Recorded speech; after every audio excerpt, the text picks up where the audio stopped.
끝이 보이지 않던 제2차 세계대전은 연합국의 승리로 이끈 그 중심에 누가 있었을까요?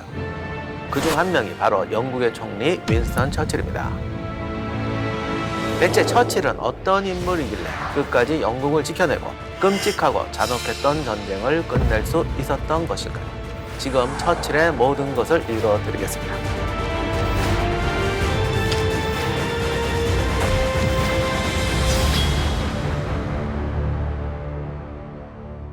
안녕하세요. 세상의 모든 전쟁사를 읽어드리는 전쟁사 읽어드립니다의 역사학자 임영환입니다. 유럽 전역이 히틀러의 손아귀에 들어가 있을 때 끝까지 히틀러 그리고 나치 독일에 타협하지 않고 맞서 싸운 나라가 있었습니다. 바로 영국이죠. 당시 유럽의 양대 산맥이라고 불리는 국가가 프랑스와 영국이었는데 프랑스의 파리마저 히틀러에게 넘어가는 초유의 사태가 발생하면서 영국은 최악의 위기에 빠집니다. 그러나 그럼에도 불구하고 끝끝내 꺾이지 않고 히틀러와 나치 독일에 맞섰죠. 그 중심에 있는 인물이 바로 영국의 총리 처칠입니다. 그러면 처칠은 정말 전쟁을 위해서 타고난 뛰어난 전략가였을까? 처칠의 성장 과정을 보면 그건 아닌 것 같아요. 처칠은 영국 귀족 신분인 공작 집안에서 태어났는데 그의 아버지 랜돌프 처칠은 영국 재무장관을 지냈습니다. 어머니 집안도 대단한 집안이었어요. 이분이 어머니가 미국인입니다. 뉴욕에서 내노를 하는 부잣집이었죠. 한마디로 부와 명예를 모두 가진 집안이었던 것입니다. 가문으로 보면은 남부러 올 것 없는 집안인데 학교 다닐 때 성적이 그렇게 좋지 않았다라는 이야기가 많이 나오죠. 성적도 나빴을 뿐만 아니라 성실하지도 않고 학우들과 트러블을 일으키는 학생이라는 말이 있습니다. 약간 문제였다 얘기도 있고 그런 처칠의 인생에 큰 변화가 생기는 사건이 발생합니다. 처칠의 아버지인 랜돌프 처칠이 아들이 대학에 입학하지 못할 거라는 생각에 사관학교를 보내기로 한 겁니다. 사관학교 들어가는 과정도 순탄치 않아서 무려 3수나 했습니다. 아무튼 사관학교 샌드허스트에 입학한 처칠은 전략 전술을 짜는 군사학에 흥미를 느끼게 되었고 졸업 후에 기병장교가 됩니다. 처칠이 영국에서 전쟁영웅으로 떠오르며 주목받게 된 것은 1899년 남아프리카에서 벌어진 제2차 보호전쟁 때입니다. 당시 영국이 금광과 다이아몬드 광산을 뺏으려고 남아프리카에 사는 네덜란드계 백인이었던 보호인이 건설한 나라를 침략하면서 보호전쟁이 시작됩니다. 처칠은 보호전쟁에 종군 기자로 참여해서 전쟁 상황을 기사로 보도했는데 하필 무장한 보호인들이 처칠이 탄 기차를 공격해서 포로로 잡아가는 사건이 발생했습니다. 근데 잡고 보니까 보통 사람이 아니잖아요. 6대 공작 가문의 최초의 공작이었던 말보로는 영국의 전설적인 전쟁 영웅입니다. 이런 집 애를 잡았으니 얼마나 신나겠어요. 사진이 남아있는데 맨 앞줄에 처칠을 딱 세우고 찍습니다.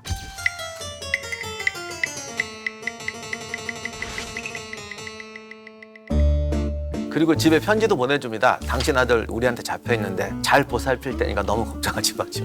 완전히 이런 식으로 해서 선전 효과를 극대화하는 거죠. 처칠 입장에서 보면 이제 완전히 자기는 평생의 망신거리가 생긴 거예요. 당시 처칠은 포로 수용소의 대접을 잘 받고 있었어요. 종전돼도 귀국은 보장되어 있었지만은 이렇게 돌아갔다가는 정치적 생명이 끝날 거라고 생각을 했죠. 그래서 무모한 탈출을 시도합니다. 사실 이런 탈출은 수용소를 탈출하는 게 힘든 게 아니라 거기를 탈출해서 안전지대까지 가는 게 힘듭니다. 대부분 여기서 잡혀요. 처칠은 기가 막히게 탈출은 했는데 사실 거기까지 갈 가능성이 거의 없었어요. 보호군은 처칠에 대한 체포영장을 발부하고 엄청난 현상금을 뿌립니다. 그 사이에 영국에서도 이 사건이 보도가 됩니다. 그렇게 되니까 매일 신문에 나오고 처칠이 어떻게 됐냐, 혹시 사자한테 물렸냐 막 이렇게 난리가 났는데 이 불가능한 탈출극을 처칠이 성공시킵니다. 중간에 우연히 어떤 집에 들어갔는데 영국계 사람 집이었어요. 이분이 도와줘가지고 탈출에 성공하게 되죠. 결국 무사히 영국으로 돌아오게 되는데 그 사이에 영국에서 처칠 이야기가 막 퍼지면서 완전히 국민들에게 전쟁용으로 부상되어 있었습니다. 그러자 처칠은 이 기회를 놓치지 않고 즉시 출마해서 26살의 나이에 하원 의원이 됩니다. 가뜩이나 집안도 좋으니까 승승장구해서 32살이라는 나이에 통상장관에 임명되죠. 경제장관, 내무장관까지 역임하면서 영국 최고의 스타 정치인이 됩니다. 흠 하나 없이 완벽한 정치 인생을 이어가던 처칠에게 지울 수 없는 오점을 남기는 사건이 발생합니다. 처칠이 해군 장관으로 임명된 해에 제1차 세계대전이 벌어졌는데 중립국이었던 오스만 제국이 영국 편인 연합국이 아닌 독일 편의 동맹국으로 입장을 바꾸죠. 여기에 처칠이 결정적인 역할을 합니다. 당시 영국의 해군력은 세계 최강이었기 때문에 오스만 제국이 영국에게 전함 2척을 주문했는데 처칠이 오스만 제국에게 넘기지 않고 전쟁 났다고 영국 해군에게로 투입해 버린 겁니다. 오스만 제국은 일방적인 영국의 결정에 분노했고 이 틈에 독일이 오스만 제국에게 전함 2척을 선물을 합니다. 오스만 제국은 동맹국으로 노선을 정하고 흑해와 지중해를 연결하는 유일한 통로인 다르다넬스 해협을 봉쇄하게 됩니다.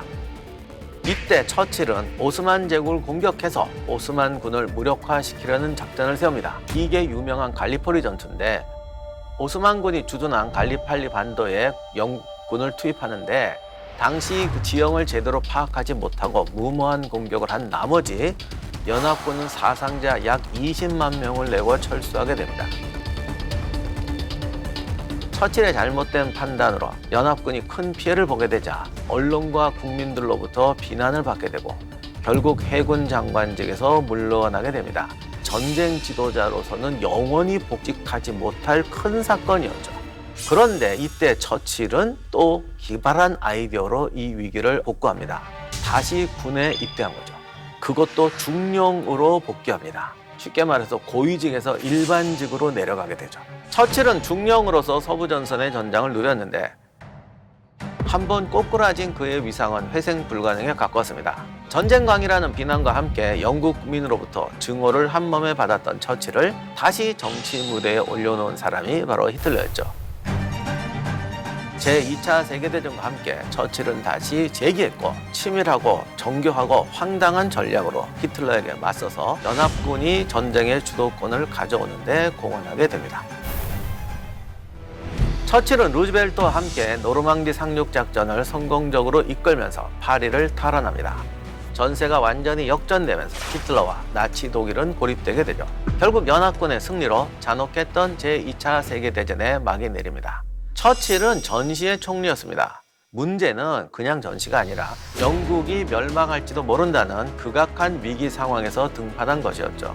전쟁 논리, 전쟁 상황에서의 냉정한 결정과 정책이 장점인 인물입니다. 또 전시의 국제정치, 세계 전망에서 전략적 식견이 탁월했다는 점을 우리가 교훈으로 얻을 수가 있습니다. 처칠은 이런 말을 했어요. 정치인의 의무는 미래를 내다보는 것이다. 제1차, 2차 세계대전 직전에 영국은 반전파, 강한 평화론자, 유화주의 세력이 권력을 장악하고 있었는데 처칠은 전쟁이 난다고 예견을 했었죠. 또 전쟁을 이끌어가는 동안에는 전후, 냉전 체제를 예상하고 20세기 후반의 세계를 예언하고 대비했습니다. 거기서 나왔던 중요한 정책 중 하나가 유엔입니다. 이미 강자는 미국하고 소련으로 갔어요. 영국은 강자가 아니야. 그럼 우리가 여기서 어떻게 뭔가 힘을 가진 존재로 살아갈 수 있을까?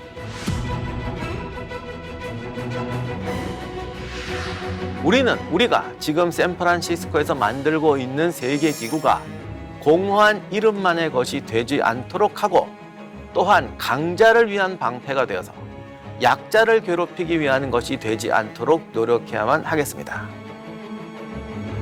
이게 굉장히 의미 있는 말인데 유엔을 만들게 되면 이게 다수결로 결정을 해야 되잖아요.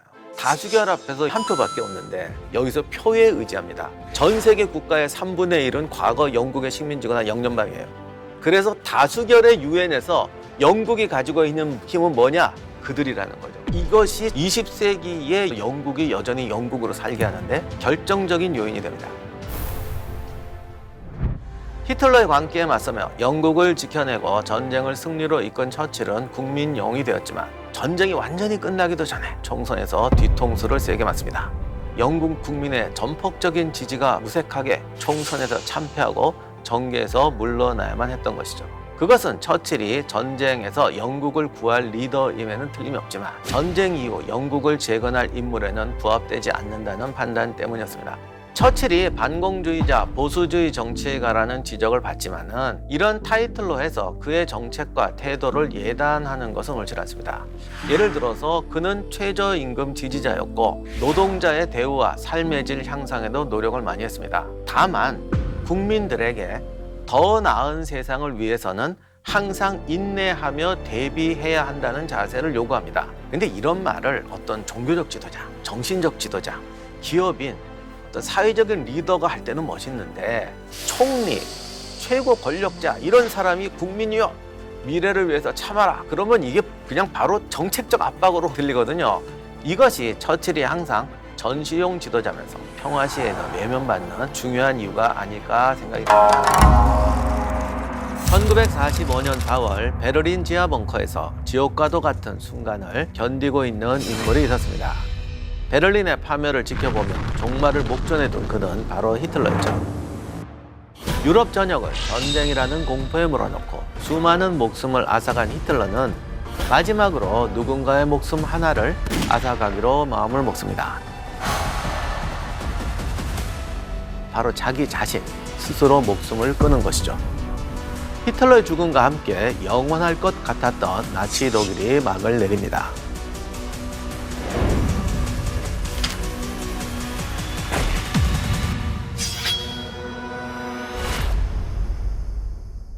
안녕하세요. 세상의 모든 전쟁사를 읽어드리는 전쟁사 읽어드립니다의 역사학자 임영환입니다.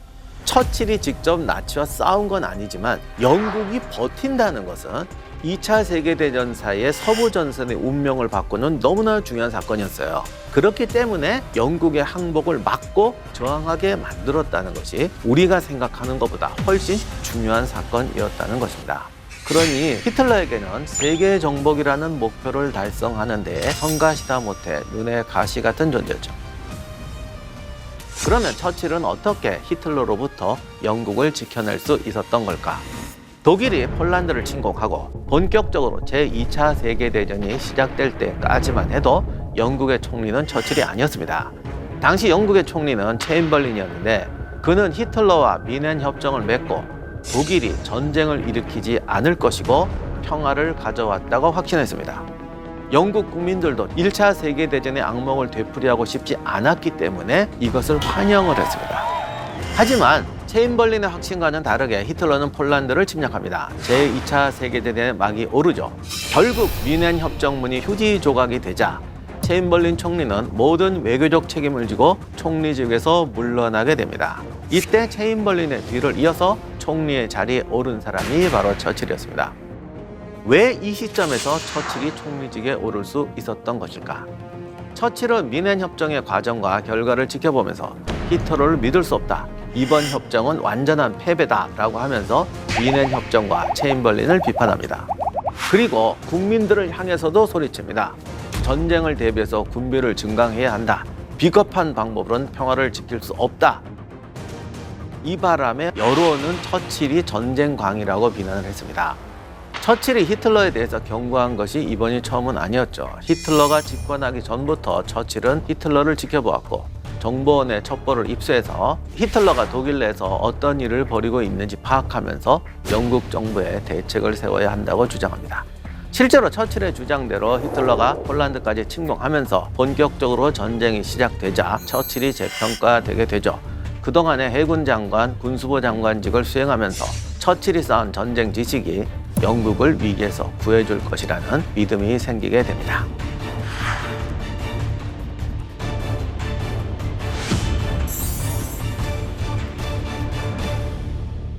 히틀러와 독일은 결국 프랑스까지 서들어왔고 이제 독일에 맞설 수 있는 나라는 영국밖에 남지 않게 됩니다. 하지만 서부전선의 유럽 국가들이 거의 독일에게 먹힌 상황이었고 문제는 미국이 참전을 안 하고 있다는 거예요. 그래서 영국이 홀로 버텨야 하는 상황이었습니다. 영국은 이렇게 고립된 상태에서 선택을 해야만 했습니다. 히틀러와 타협할 것이냐 아니면 계속 싸워갈 것이냐. 처칠의 선택에 따라 세계의 운명이 좌지우지될 순간이 왔습니다. 그는 어떤 결정을 내렸을까요?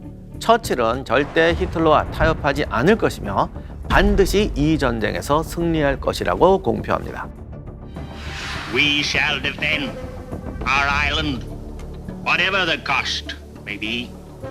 We shall fight on beaches, landing grounds, in fields, in streets, and on the hills. We shall never surrender.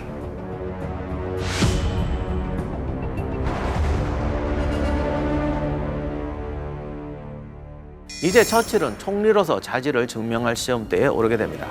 나치 독일이 프랑스를 공격해 왔을 때 프랑스 육군은 제대로 대항하지 못하고 독일 기갑부대의 전격전에 초토화됩니다. 독일군은 결국 영불 해협까지 진격하게 되었고 프랑스 북부 해안인 덩케르크에 약 40만 명의 연합군이 포위됩니다. 독일군이 영국까지 쳐들어오는 것이 시간 문제였죠. 이때 처칠은 덩케르크 철수를 결정하는데 갑자기 독일군이 의아한 행보를 취합니다. 독일 기갑부대가 덩케르크를 목전에 두고 진격을 멈춘 것이죠. 바로 히틀러의 명령 때문이었습니다. 이 미스테리는 지금도 명확하게 풀리지 않는데 중요한 원인 중에 하나가 히틀러는 영국이 궁지에 몰리면 항복할 게 너무나 당연하다고 생각했기 때문에 차라리 인심을 베풀어서 마음으로 굴복하게 하자. 영국군 지상군을 살려서 돌려보내주면 저 사람들이 감동받지 않겠나. 이런 식의 생각을 했다는 것도 중요한 이유 중에 하나라고 제기되고 있습니다. 하지만 결과는 정반대로 흘러갑니다. 독일군이 공격을 멈춘 사이에 연합군은 덩케르크에 방어선을 구축하죠. 처칠이 연합군을 구출하기 위해 선박을 징발하라는 명령을 내립니다. 국민들도 적극적으로 참여해서 화물선의 어선뿐만 아니라 요트, 무슨 실습선까지 모입니다. 드디어 처칠의 지휘 아래 덩케르크 철수 작전이 시작됩니다. 히틀러가 사태를 깨달았을 때는 한 발 늦었죠. 독일군은 뒤늦게 연합군을 옥죄었고 덩케르크 주변에서 격전을 벌였는데 독일이 공군을 동원해 연합군을 공격하자 영국에서도 전투기를 보내서 연합군의 철수를 돕습니다. 결국 연합군 약 34만 명이 도보 해협을 건너 무사히 영국 땅을 밟게 됩니다. 처칠의 판단 덕분에 영국은 독일과 계속해서 싸울 수 있는 무려 34만 명의 병력을 지킬 수 있었습니다. 그동안 제1차 세계대전의 악몽을 극복하지 못했던 영국 국민들에게 전쟁에서 승리할 수 있다는 자신감과 전쟁에 대한 의지를 심어주게 됩니다. 처칠이 독일과 타협할 조짐이 조금도 보이지 않자 히틀러는 분노하며 최대한 빠른 시간 내에 영국을 제압할 것을 명령합니다. 이 결과 영국 본토에서 독일군과 영국군은 항공전을 벌이게 되죠. 그러다가 독일군이 영국의 수도인 런던을 폭격하면서 처칠도 베를린 폭격을 명령하게 됩니다. 약 2달 동안 독일군의 폭격에 런던은 초토화되었지만 영국은 쉽게 물러나지도 무너지지도 않았습니다.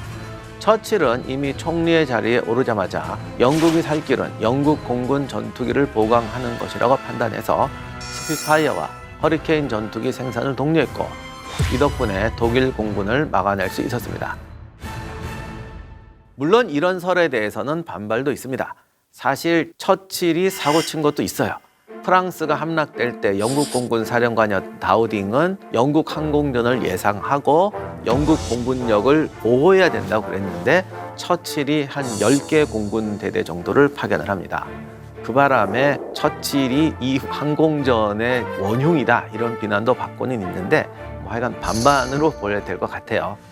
처칠은 지속해서 라디오 연설을 통해서 런던 시민들을 안심시켰고 독일군에게 끝까지 저항하면서 히틀러를 단념하게 만듭니다. 이로써 제2차 세계대전의 주도권을 서서히 연합군 쪽으로 가져오게 되죠. 처칠은 이 전쟁에서 승리하려면 반드시 미국이 참전해야 한다고 판단합니다. 처칠은 전쟁 전부터 미국을 끌어들이고자 갖은 방법으로 미국에 호소합니다. 그러나 미국은 계속해서 중립을 지키는 상황이었죠. 미국이 제2차 세계전에 참전하지 않고 중립을 지킨 이유는 여러 가지가 있는데 일단 미국은 여전히 고립주의였고 전후 세계에 미국이 세상을 지배하게 될 것이라는 생각이 미국 국민들에게 의외로 어필하지 않았습니다. 그러다 보니까 미국의 의원들이나 대통령들이 전쟁 지지를 내세우기가 굉장히 부담스러웠던 거죠. 처칠은 미국에 무기 지원만 해주면 우리가 전쟁을 끝내겠다라고 무기 지원을 요청했지만 우리는 그냥은 못 준다. 선금 달라. 심지어는 무기도 니네가 직접 날라가라. 그런데 영국이 직접 날라오다가는 유보트가 바다를 지배하고 있는데 침몰하는 배가 너무 많아서 영국이 감당할 수가 없는 상황이었습니다. 그러니 무기를 살 돈도 없죠. 운송할 화물선도 없죠. 유보트를 제압할 수단도 없죠. 이건 말 안 되는 소리였는데 처칠은 포기하지 않습니다. 루즈벨트에게 1000통이 넘는 편지와 전보를 보내고 통화할 기회가 있을 때마다 얘기를 하면서 끈질기게 호소를 합니다. 결국 처칠의 끊임없는 외교력, 그리고 루즈벨트도 장래의 미국을 생각하는 사람이었기 때문에 미국 의회를 설득해서 미국 방위에 필요하다고 인정되는 어떤 나라에 대해서는 미래 상환을 조건으로 무기와 전략 물자를 공급할 수 있다는 무기 대여법을 통과시킵니다. 이 법이 지금 우크라이나에 다시 적용되고 있죠. 이로 인해서 영국은 약 310억 달러어치의 무기를 공급받게 됩니다. 그런데 여기에다 예상치 못한 사건이 발생하면서 미국이 본격적으로 제2차 세계대전에 뛰어들게 됩니다. 바로 일본의 진주만 기습 공격이죠.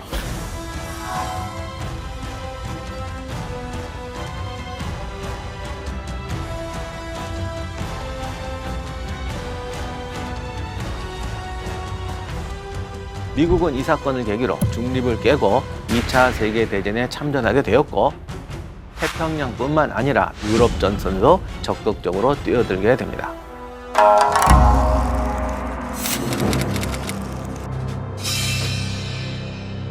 오아후 섬의 맑은 하늘을 시커멓게 뒤덮으면서 항공모함 6척, 전투함 15척, 항공기 350여 대가 신속하게 진주만을 공격하기 시작합니다.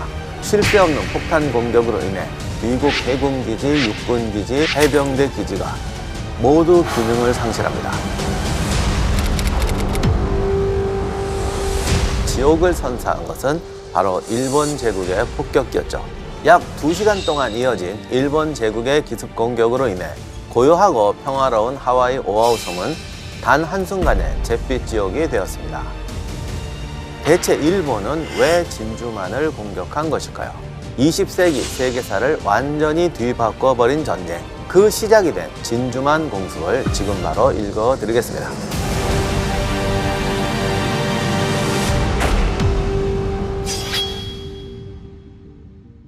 안녕하세요. 세상의 모든 전쟁사를 읽어드리는 전쟁사 읽어드립니다의 역사학자 임용환입니다. 제2차 세계대전으로 전 유럽이 전쟁의 고통에 휩싸이면서 유럽 바깥 지역에 대해서 비교적 관심을 보이지 않게 됩니다. 그러자 본격적으로 동아시아와 태평양 일대를 침략하면서 또 다른 전쟁을 일으킨 존재가 있었습니다. 바로 1941년 12월 7일 진주만을 기습 공격하며 태평양 전쟁을 일으킨 일본. 진주만 공격을 위해 일본군 항공모함 6척과 전함 2척, 전투함 15척, 항공기 350여 대가 은밀하게 오아후섬 북쪽 320km 떨어진 곳까지 접근합니다. 이 함대의 규모는 진주만에 주둔하고 있던 미국 태평양 함대의 전력을 뛰어넘는 수준이었습니다. 당시 미국 항공모함은 겨우 4척뿐이었고 속도라든가 특히 전함의 전투력 몇몇 부분에서는 오히려 일본이 미군의 전함을 압도하고 있었습니다. 공격 지점에 도착한 일본군 함대와 함재기들은 신속하게 진주만을 공격하기 시작합니다. 먼저 일본군은 진주만에 정박해 있던 태평양 함대와 항공기지를 집중적으로 파괴하기 시작합니다. 일본군의 첫 번째 폭격 대상이 된 휠러 기지는 오아후 섬에서 가장 큰 항공기지로 쉴 새 없는 폭탄 공격으로 인해 이곳에 있던 미국 전투기들이 이륙해 보지도 못하고 지상에서 파괴되어 버립니다. 거기뿐만이 아니죠. 폭격기 시작되고 몇 분이 지나지 않아서 오아후 섬의 미국 해군기지, 육군기지, 해병대 기지가 모두 기능을 상실합니다. 해군 전투기는 단 한 대도 뜨지 못했죠. 육군 항공대의 전투기 30대 정도만 간신히 출격합니다만 결국은 이렇게 복잡한 공격을 정확하고 분산적으로 시행한 것은 당시 항공작전에서는 보기 드문 수준의 정교함과 규모였습니다. 목표한 대로 모든 목표를 파괴하고 미군의 제공권을 완전히 제거해버립니다.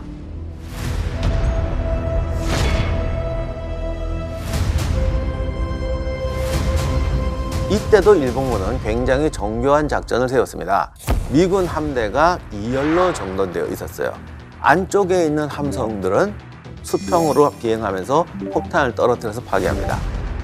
바깥쪽에 있는 함선들은 어뢰로 공격하는 거죠. 안쪽에 있는 배들은 어뢰로 공격할 수가 없으니까. 그런데 이 어뢰 공격이 사실 쉽지가 않습니다.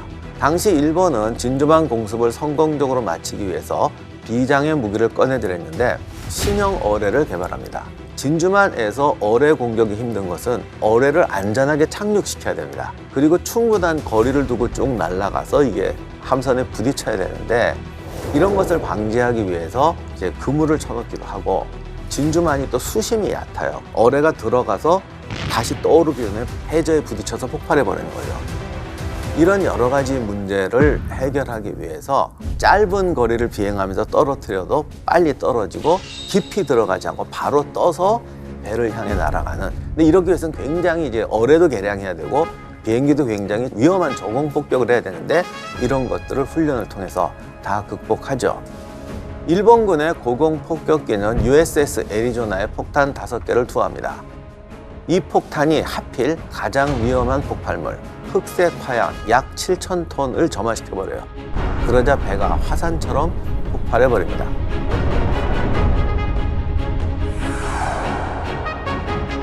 이때 애리조나에서는 승선에 있던 1,100여 명이 단 한 명도 목숨을 건지지 못합니다. 갑작스러운 일본군의 공격에 전쟁이 일어났다는 사실도 믿기 어려웠던 미군은 제대로 된 대응도 하지 못하고 있었습니다. 이 시점에 일본군은 2차 공격을 시작합니다. 1차 공격 대안은 반대편 방향으로 접근합니다. 일부는 카네호네 비행장으로 향했고 일부는 진주만으로 향해 가서 남은 태평양 함대에 추가 공격을 실시합니다. 결국 1시간 50분 만에 공격을 마치게 되는데 이날 진주만의 태평양 함대는 전함 3척이 침몰하고 또 다른 전함을 포함한 18척의 배가 손상을 입습니다. 진주만의 하늘은 시커먼 구름으로 가득 차게 되었고 땅 위는 아수라장 그 자체였죠. 이날 일본군의 기습 공격으로 하와이 주민을 포함해서 2,300여 명의 미군이 전사하고 1,380여 명의 부상자가 발생합니다. 미국이 자랑하던 진주만의 해군기지와 항공기지, 비행장 등이 피격을 당해서 항공기 188여 대가 파괴됩니다. 이에 비해서 일본군의 피해는 항공기 29대, 잠항정과 대형 잠수함 등 6척가량이 손상을 입었을 뿐입니다.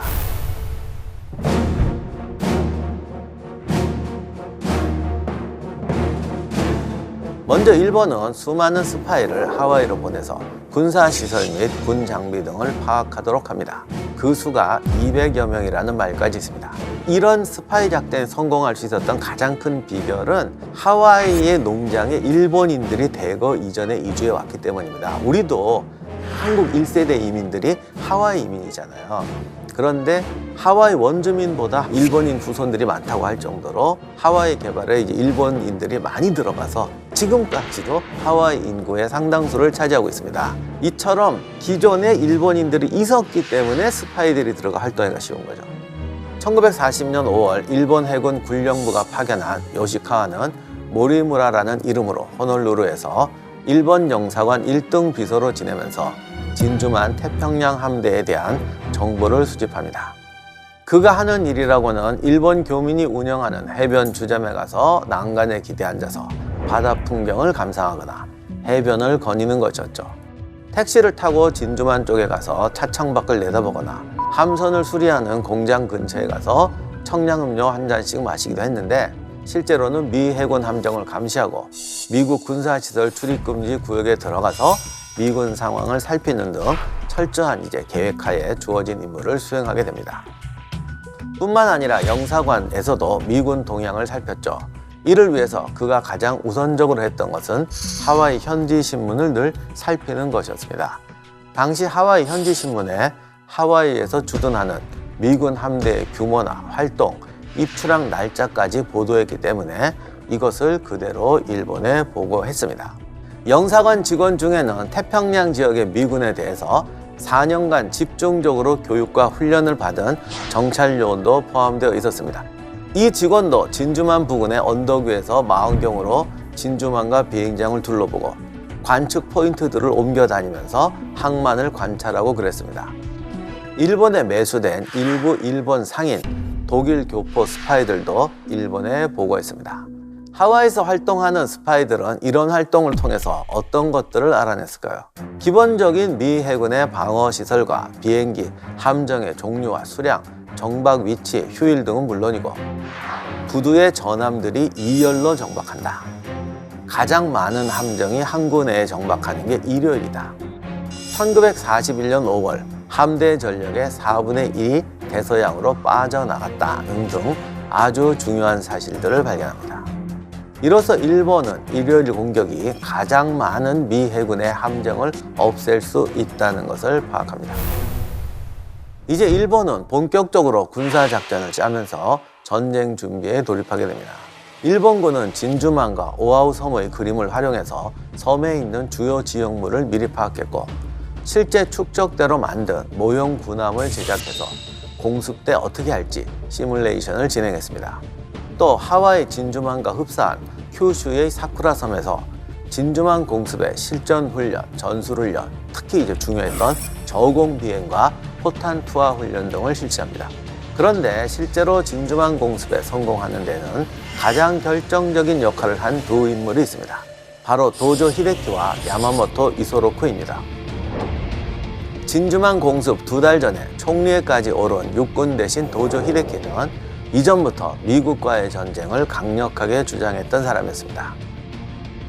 일본 연합함대 사령관이었던 야마모토 이소로쿠는 미국과의 전쟁에서 승리하려면 미국의 태평양 함대가 있는 미국의 급소 진주만을 빠르게 공격해야 한다고 주장합니다. 야마모토 이소로쿠는 당시 일본군 중에서는 최고의 미국통이었죠. 미국에서 유학 생활도 했었고 미국과의 전쟁을 대비해서 몇 가지 중요한 예언을 합니다.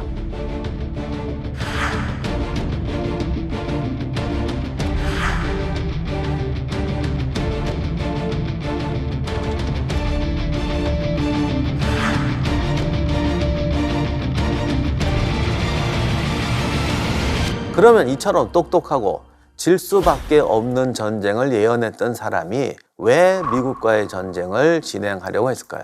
사실 이거는 좀 오해가 있습니다. 원래 손자병법에도 있지만 전쟁이 나기 전에는 상대방의 전력과 나의 전력을 철저히 분석해서 이길 것인지 질 건지를 파악하라고 되어 있습니다. 근데 이거를 보통 사람들은 자꾸 오해를 하는 게 전력을 분석했더니 상대는 100이야, 우리는 70이야. 아, 우리가 지겠구나. 포기하자. 손자는 그런 뜻으로 말한 게 아니에요. 그렇다면은 이 전쟁을 역전시키기 위해서 나는 어떤 전략을 쓸 수 있는가? 여기서 이제 결정을 내리는 겁니다. 도전해 볼 것이냐, 포기할 것이냐. 야마모토가 저 3가지 예언을 했던 것은 객관적 상황을 이야기한 겁니다. 그래서 야마모토는 1%의 가능성이라고 하더라도 이길 수 있는 것이 전쟁이라고 생각했던 것이고 또 군인은 명령에 복종해야 하니까 그 가능성을 찾는 것이 자기의 의무라고 생각했던 겁니다. 그래서 야마모토는 미국에게 승리하기 위해서는 기습밖에 없다. 완벽하고 철저한 기습. 그렇게 해서 시작했던 것이 진주만 공격 준비였던 것입니다. 야마모토는 철저한 준비 끝에 도조 히데키의 명령을 받아서 드디어 1941년 11월 중순 대해령 제1호를 발령하고 전투 명령을 내립니다. 이 명령은 11월 20일까지 극비리의 쿠릴 열도의 이투루프 섬에 집결해 대기하라는 명령이었습니다. 여기서 진주만까지 무려 6,500km 이상입니다. 약 12일이 걸리는 엄청난 거리였죠. 야마모토 이소로쿠의 총지휘 아래 아주 조심스럽게 항공기를 실은 항공모함 6척이 극비리에 움직이기 시작합니다. 왜 이것이 대단하냐면 이런 대규모 함대가 다른 나라의 눈에 띄지 않고 12일 이상 태평양을 항해한다는 자체가 기적입니다. 태평양이 아무리 넓어도 가는 길은 정해져 있어요. 그러다 보니까 진주만 기습의 최대의 과제는 어떻게 이 거대한 함대가 들키지 않고 태평양을 건너냐는 것이었어요. 이것을 알아내기 위해서 10여 년 동안 태평양을 건넌 모든 배들의 그 궤도를 연구를 합니다. 겨울에는 북쪽 위도 40몇 도 이상에는 거의 배들이 안 간다. 그래서 이걸 노리고 북쪽으로 이동시킨 거였어요. 이런 비밀 이동을 위해서 여러 가지 추가적인 조치를 더합니다. 통신도 완전히 끊어버리고 바다에 쓰레기도 버리지 않으면서 흔적도 남기지 않은 채 이동합니다. 그래서 이런 식의 어떤 조직력, 명령 이행력, 하여간 단결력 이런 걸 가지고 태평양을 들키지 않고 건너가게 됩니다. 그렇게 돼서 미군이 손쓸 새도 없이 진주만에 일본군 함재기가 나타나게 되는 것입니다. 일본이 진주만에 첫 번째 폭탄을 투하한 직후 미군 사령부는 해상의 전 병력에 무전으로 메시지를 전송합니다.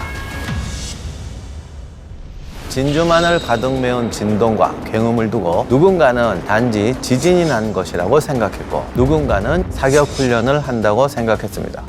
미군은 가장 강력한 군대임에도 불구하고 왜 일본군의 공격에 제대로 방어조차 할 수 없었던 것일까요?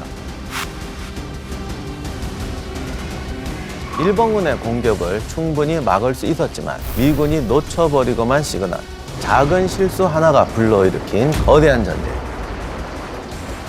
진주만 공습을 자세히 읽어드리겠습니다.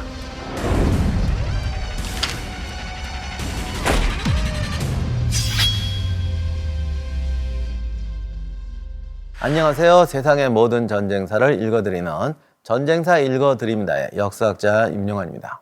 일본군이 진주만 상공에 접근하고 나서 그들의 눈에 가장 먼저 띈 것은 무엇일까요? 몇몇 민간 항공기가 근처 상공을 한가롭게 떠돌고 있었지만 미군 군용기는 단 한 대도 공중에 떠 있지 않았습니다. 힐러, 히컴, 벨로스 기지의 전투기들은 날개를 이은 채 땅에 서로 묶여 있었고 해군 항공기들 역시 마찬가지였습니다. 또한 진주만 해군 함정의 대공포 780문 중에서 4분의 3 정도에는 단 한 명도 배치되어 있지 않은 그야말로 주인 없는 대포였죠. 31개의 대공 진지 중에서 4개의 진지만이 준비 태세를 갖추고 있었는데 탄약은 훈련 이후에 창고에 반납한 상황이어서 실탄을 장전하지 않고 있었습니다. 그 이유는 실탄을 장전하고 있으면 탄약이 분리되거나 더러워진다라는 이제 관리상의 이유 때문이었죠. 덕분에 진주만 상공 대공 방어망은 거의 비어 있는 거나 다름이 없었습니다. 대체 미군은 왜 이렇게 허술했던 것일까?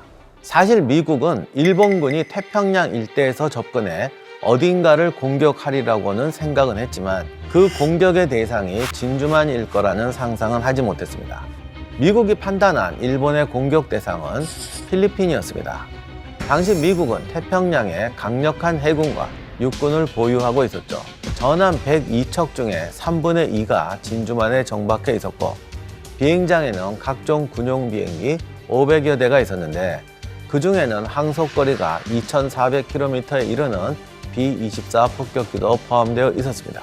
지상 및 함정에는 대공 화포 1000여 문이 있었고 육군 사단 약 4만 명이 주둔해 있었습니다. 그래서였는지 미국은 일본이 감히 우리와 싸우겠어, 다 허세지라고 방심하고 있었다고 합니다. 이런 이유로 미군의 주의력은 주로 태평양 남쪽에 쏠려 있었습니다. 일본 해군 함대는 태평양 북쪽으로 진입해 왔는데 당시 미국이 가지고 있었던 세계 최고라고 할 수 있는 성능을 가진 항공기가 카탈리나 정찰기였어요. 그 정찰기 대부분이 남쪽 바다를 정찰하고 있었죠. 실제로 일본이 진주만을 공격하기 전에 미국은 일본군을 도청하면서 일본군의 공격 대상이 진주만이라는 것을 알 수 있는 기회가 몇 차례나 있었습니다. 진주만 공습이 있기 전 도쿄에서 호놀루루에 있는 총영사에게 메시지를 보냈는데 현재 상황으로 볼 때 정박 중인 전함과 항공모함, 순양함이 더없이 중요합니다. 지금부터 능력이 닿는 한 매일 보고할 것. 진주만 상공에 방공기구가 떠 있거나 띄울 조짐이 보이는지를 전신으로 알릴 것. 또한 전함에 어뢰 방어망을 설치했는지도 보고할 것. 누가 봐도 진주만 공격에 대한 경고로 들릴 수밖에 없는 이 메시지는 하와이에서 도청되어서 해독을 위해서 워싱턴의 암호 전문가들에게 넘겨집니다. 하지만 내용이 하와이에 관련된 것이고 외교와는 관계없는 것이라서 우선순위에서 밀립니다. 9월에는 진주만을 5개 하위 구역으로 나눈 정보가 도청되었는데 육군정보부장은 이것을 육군과는 상관없는 해군의 메시지라고 판단했고 해군정보부 번역분과장은 검토를 하고도 긴급하지 않은 내용이라고 생각해서 단순히 일본 외교부가 통신을 간편하게 하려는 시도라고 판단을 합니다. 나구모가 지휘하는 일본군 진주만 공격 함대가 태평양에서 남쪽으로 향할 즈음에 조지 마샬 육군 참모총장과 스턱 해군 작전부장은 루즈벨트 대통령에게 일본군의 남진 목표는 태국 및 동남아 침입이고 일본군 주력은 일본 영해에 있다고 보고했습니다. 일본이 미국에서 일본 교민을 철수시킬 타츠타마루 여객선이 12월 2일 일본 요코스카에서 출발해서 호놀루루로 향했는데 12월 14일에 미국을 떠나 귀국하기로 되어 있었습니다. 이로 인해서 미국은 일본과 전쟁을 벌이더라도 12월 14일 이후가 될 것이라고 판단합니다.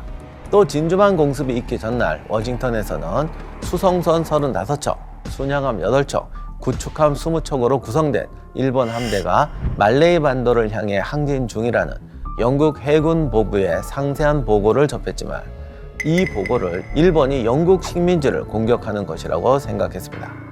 물론 미국은 태평양의 모든 병력에게 전보를 보내서 전쟁에 대비하라고 예고는 했습니다. 당시 진주만에서 해군을 지휘하는 인물은 루즈벨트 대통령이 당대 최고의 해군 전략가 중 하나라고 극찬했던 허즈번드 킴멜 제독이었습니다. 하지만 킴멜 제독 역시 진주만이 일본의 목표라는 것을 생각하지 못했고 대신에 일본이 다른 곳을 공격할 때 바로 지원할 수 있도록 함대에 연료를 가득 채우고 언제든 항공기가 출발할 수 있도록 비행장 한가운데 모아두게 합니다. 그런데 이것이 역으로 진주만 공습 때 피해가 커진 요인이 됩니다. 미군이 끝까지 일본의 목표가 진주만일 것이라고 생각하지 못한 이유는 당시 진주만은 육지에서 수천 킬로미터나 떨어져 있기 때문에 적이 다가와도 쉽게 알아차릴 수 있다. 또한 지형적으로 완벽한 방어가 가능한 해군 기지였다. 또 수심이 얕아서 당시 기술로는 어뢰 공격이 먹히지 않는다. 비행장, 항만시설, 연료 저장고까지 갖춰져 있는 규모가 큰 해군 기지라서 이런 엄청난 규모의 기지를 공격하려면 엄청난 규모의 함대가 이동해 와야 되는데 그것은 불가능할 것이라고 생각했던 것이죠. 진주만 공습 전에 미군의 레이더에 일본군 공습부대가 잡히기도 합니다.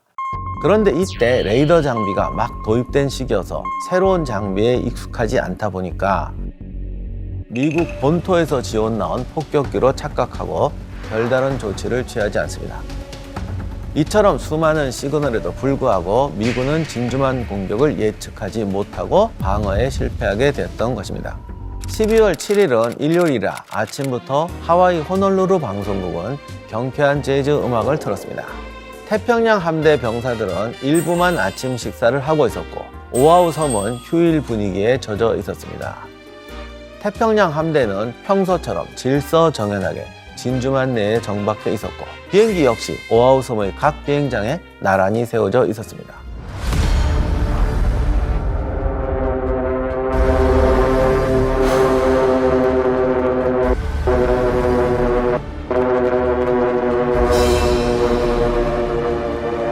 미군은 대규모 일본군 항공기가 상공으로 날아오는 것을 연습으로 오인합니다.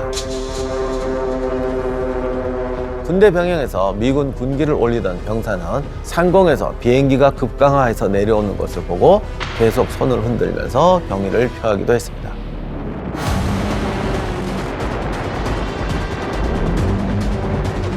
일본군의 공격으로 오아후 섬 곳곳은 물기둥이 솟아오르고 불길이 치솟아 올랐습니다. 8시가 되어서야 첫 번째 경보가 울립니다. 진주만 피습, 훈련 아님. 하지만 진주만 공격이 일본의 완벽한 승리는 아니었습니다. 진주만을 기습한 가장 중요한 이유, 진주만에 있는 군함들을 파괴하는 게 본래 목적이 아니고 태평양 함대를 1년 동안 가동 불가능하게 하는 게 목적인데, 그러기 위해서는 두 가지를 반드시 해결해야 돼요. 첫째, 항공모함을 잡아야 되고, 그게 안 되면 기지의 연료라든가 운영 시설을 파괴해야 됩니다. 근데 그 둘을 다 포기하고 현재 정박 중인 선박들을 공격하는 근본적인 실수를 저질렀던 것이죠. 가장 중요한 첫 번째 목표가 항공모함이었는데, 미국의 가장 유명한 항공모함인 엔터프라이즈와 렉싱턴은 진주만 공습이 있기 며칠 전에 바다에 나가 있었습니다. 왜 나갔느냐? 상당히 모욕적인 임무에 종사하고 있었어요. 미국 해병대에 전투기를 배달하라고 그랬는데, 전투기를 배달하려니까 항모가 최고잖아요. 항모는 되게 기분 나빠했대. 우리가 무슨 수송선이냐. 근데 뭐 어떡하냐, 니들 싣고 가라. 그래서 상당히 모욕적인 배달 임무에 종사하고 있었습니다. 사라토가 함은 또 다른 기지인 미국 샌디에고 항에 정비를 하러 가고 있었죠. 결국 일본군 공격 함대가 공격 대기선에 도달했을 때 진주만에 항공모함이 없다는 보고가 들어옵니다. 여기서 중대한 결정을 내렸어야 했어요. 공격을 포기할 것인가, 아니면 운에 맡기고 하던 대로 하자. 이런 식으로 공격이 진행돼 버린 것입니다. 두 번의 공격이 완벽하게 성공했지만, 그럼에도 불구하고 일본군의 전방 지휘관들, 항공대장들은 오일탱커나 병참기지를 폭격해야 한다고 주장합니다. 하지만 이 함대 공격 사령관이었던 나구모가 거절을 합니다. 이것이 오늘날까지 엄청난 비판을 받고 있는데, 나구모는 항모 지휘가 이번이 처음이었어요. 나구모의 기록을 보면 일본에서 출발해서 진주만에 오기 전날까지도 계속 불안해했다고 합니다. 이 공격이 성공하느냐 실패하느냐에 따라서 이 전쟁의 승부는 결정날 것이다. 하지만 여기서 중요한 게 있습니다. 롬멜이 이런 말을 했어요. 지휘관은 낙관적이어야 된다. 그것은 절대로 계획을 대강 세우고 잘 될 거야 잘 될 거야 해서란 뜻이 아니고요. 전투라는 것은 전장의 안개라고 그러잖아요. 전투란 실행이 되면 안개 속에 파묻혀 버립니다. 그렇기 때문에 실행하기 전에는 철저하게 준비해야 되고, 막상 전투가 시작되어서 불안한 환경이 닥쳤을 때는 지휘관은 모든 능력을 동원해서 최선의 선택을 해야 되는 거예요. 그런 점에서 낙관적이어야 된다는 거죠. 그런데 나구모는 불안감에 계속 지배당하고 있었고, 막상 결정적인 순간이 오자 더 이상의 모험을 하지 말자라는 소극적인 결정을 하게 됩니다. 일본군은 비록 1, 2차 공격에서 성공했지만 오일탱크, 병참기지가 파괴되지 않고 있는 한, 항모가 건재한 이상 미국의 태평양 함대가 다시 살아날 수 있는 가능성이 충분하다는 것을 간과한 것입니다. 그러면 항공모함을 잃어버린다는 게 어떤 뜻이었을까? 아무리 미국이 생산력이 뛰어나다고 해도 항공모함은 순식간에 건조할 수가 없습니다. 당시 일본의 전략은 크게 두 가지였는데, 일단 태평양 함대를 기습적으로 파괴하면 복구하는 데 최소한 1년 이상이 걸릴 것이다. 그러면 그 1년 동안에 기습적으로 태평양의 주요 국가를 점령한다. 특히 중요했던 것이 인도네시아와 말레이였어요. 왜냐하면 인도네시아에 석유, 고무, 주석 이런 전략 자원들이 가득했거든요. 인도네시아까지 신속하게 점령하고 방어 기지를 수립한다. 그래서 태평양의 주요 국가와 섬들을 요새화하면은 미군이 공격해와도 절대 함락되지 않을 것이다. 거기다가 당시에 일본군의 함대 전력은 이미 미군을 앞서고 있었기 때문에, 만약에 미군이 공격해 오지 않는다면 유리하게 협상을 맺어서 태평양 지역을 자신들이 장악할 수 있다라고 생각했던 것입니다. 그러나 결과적으로 항모나 항구시설은 전혀 파괴하지 못했기 때문에 사실상 진주만 공격은 완벽한 실패로 끝나게 됩니다. 일본 해군이 놓친 미국의 항공모함은 훗날 일본의 발목을 잡게 됩니다. 또 미국 내에서는 일본군의 진주만 공격으로 인해서 더욱 단결하는 분위기가 형성됩니다. 당시 미국 대통령이었던 루즈벨트는 참전하지 않겠다는 약속을 깨고 이날을 치욕의 날로 선언하면서 일본과의 전면전을 선포합니다. A date which will live in infamy. I ask that the Congress declare that since the unprovoked and dastardly attack by Japan, a state of war has existed between the United States and the Japanese Empire. 며칠 뒤 히틀러가 미국에 전쟁을 선포하게 되고 미국은 중립국에서 벗어나 본격적으로 제2차 세계대전에 뛰어들게 됩니다. 결국 진주만은 미국의 태평양 함대의 전력을 제거한 것이 아니라 우리 속에서 잠자고 있던 사자가 우리 밖으로 나올 수 있도록 깨트려주는 역할을 했던 것입니다. 동아시아의 작은 섬나라 일본. 일본은 왜 미국이라는 거인을 상대로 무자비한 공격을 했던 것일까? 제2차 세계대전 중에 벌어진 태평양 전쟁에서 일본이 얻고자 한 것은 무엇일까? 좀 더 과거로 돌아가서 일본이 어떻게 태평양과 동남아시아 일대를 무대로 세력을 확장해 나아갈 수 있었는지, 어떻게 진주만 공습을 시작으로 태평양 전쟁을 일으킬 수 있었는지는 앞으로 하나씩 읽어드리도록 하겠습니다.